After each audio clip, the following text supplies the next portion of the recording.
La transition n'a pas de durée pour dire que c'est inscrit dans le marbre, ça va durer 5 jours, 6 jours.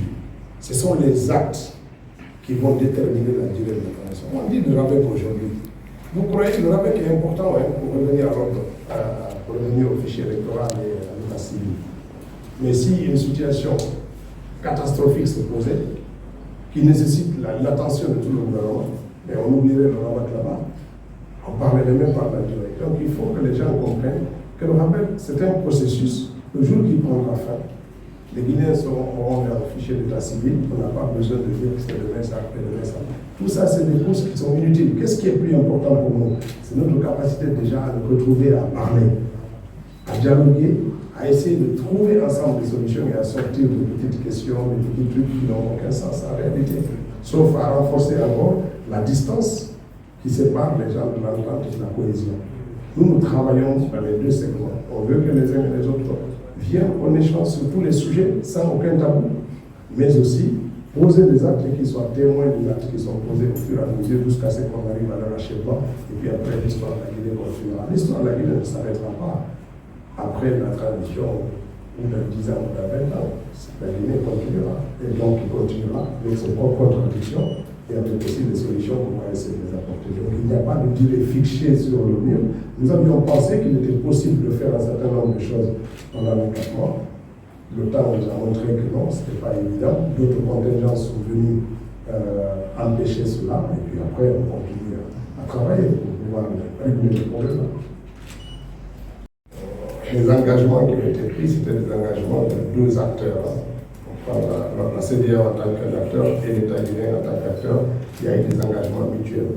Est-ce qu'il y en a un qui a rempli ses obligations et puis l'autre n'a pas fait? Je pense qu'il faut faire attention parce que ces discussions sont ouvertes avec l'instance de la CEDEAO et une décision devrait ressortir dans les prochains jours. Donc on ne va pas se précipiter pour aller en avant parce qu'il y a un process d'évaluation des engagements qui ont été pris de là où on est. Mais en tout état de cause, la Guinée c'est notre pays. Nous devons éviter de donner le sentiment que c'est quelqu'un qui dicte le retour à notre constitution, quelqu'un qui dicte le rythme pour notre pays. Ce n'est pas comme ça que ça marche. La Guinée doit trouver son chemin. Entre nous, entre Guinéens, nous devons trouver notre chemin pour aller de l'avant. L'élection n'est pas une fin en soi dans un pays. Sinon, ce pays a connu beaucoup d'élections. Est-ce que ça garantit de la stabilité? Les pays africains, depuis 40 ans, connaissent beaucoup d'élections. Est-ce que ça a donné plus de prospérité, plus de stabilité, plus de croissance, plus de paix à nos pays? Donc, plus que l'élection, c'est la capacité des Africains à s'approprier leurs problèmes et à apporter des solutions à leurs problèmes qui est plus important. Si on met le problème à côté et qu'on fait par mimétisme, parce que c'est dicté par la mode, parce que c'est dicté par la communauté internationale, on reviendra à la case de départ. C'est ce que la plupart des pays africains connaissent. Il faut donc qu'on s'approprie notre propre histoire, qu'on la construise ensemble, entre nous, qu'on essaie de dépasser les contradictions qui viennent chez nous avec nos propres solutions et que notre forme de démocratie réponde à nos propres préoccupations et pas par mimétisme, parce que sinon ça ne marcherait pas. C'est ce qu'on a fait au cours des 40 dernières années. Il faut maintenant qu'on se prenne en main, y compris dans le rythme de construction de nos institutions, qui doivent ressembler à ce que nous voulons faire de notre pays. Et ça, c'est très important. Et c'est dans ce schéma qu'est inscrite cette transition de la Guinée. Elle n'est ni bousculée, ni pressée, mais elle passera avec la volonté ferme de construire des choses solides entre nous. Bien sûr, les débuts sont difficiles, parce que les méfiances persistent, parce que la construction du dialogue, c'est encore une entreprise inachevée.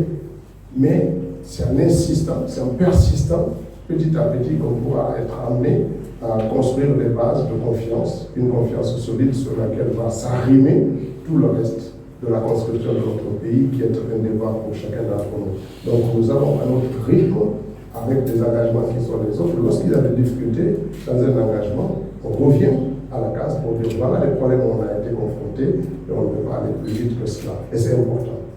Le problème de recensement qui a été posé et dont le RAVEC est de maillon important, parce qu'on a eu l'expérience de construire des fichiers électoraux qui n'étaient associés à rien du tout. On sait ce que ça a donné dans ce pays. On n'a jamais eu un fichier électoral consensuel dans ce pays. On n'a jamais eu une élection où les listes électorales ont été acceptées et validées par les acteurs. C'est très important, parce qu'il n'y a pas de référentiel de vérification.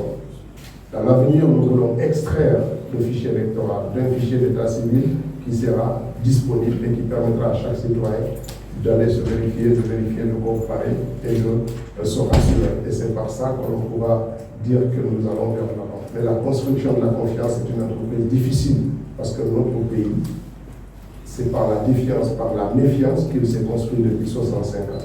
Nous voulons aller sur une base plus consensuelle, plus ouverte.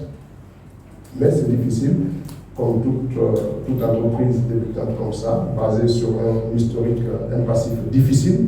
Le dialogue est difficile à construire dans notre pays. Mais nous tenons à aller de l'avant avec ça et nous allons mettre les moyens nécessaires. C'est pour ça que le gouvernement n'a jamais reculé. Tous les premiers ministres qui sont arrivés, le président de la transition et l'ensemble des membres du CRDV sont engagés à faire ça. Il n'y a pas de rigidité de nous, il n'y a jamais eu de fermeture de porte.